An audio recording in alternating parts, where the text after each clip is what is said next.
Ever feel like your apartment has a mind of its own? For John, the quiet superintendent of the old Blackwood building, this wasn't just a feeling. It was a terrifying reality. The story starts with apartment 4B. For years, it sat empty, a dark spot in the otherwise bustling building. But then, tenants started moving in, and just as quickly, they started disappearing. First, it was Mr. Abernathy, a quiet old man. Then, the Millers, a young couple full of life. They'd move in, and a few weeks later, they'd be gone. No forwarding address, no goodbyes, just erased.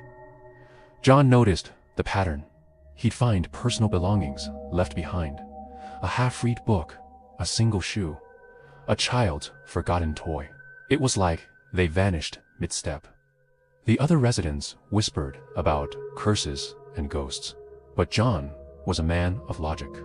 There had to be an explanation. His investigation always led him back to 4B. The air around the apartment was always colder, the silence heavier. He'd put his ear to the door and hear nothing. Not the usual creaks of an old building, but a deep, unnerving stillness.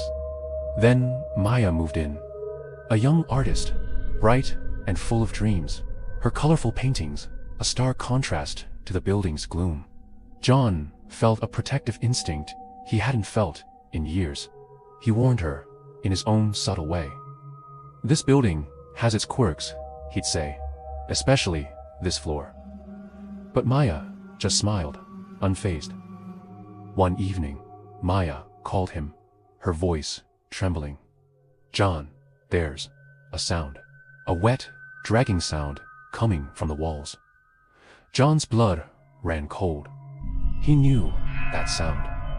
He rushed to 4B. The door was ajar. Inside, the apartment was different. The walls seemed to pulse with a faint, dark light. A thick, black ichor oozed from the floorboards, forming tendrils that snaked towards Maya, who was frozen in terror in the middle of the room. A living, breathing entity that fed on its inhabitants. The air thickened, smelling of damp earth and decay.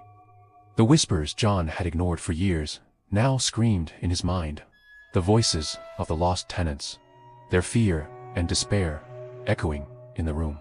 John saw it, then, a pulsating mass of shadow and despair coalescing in the corner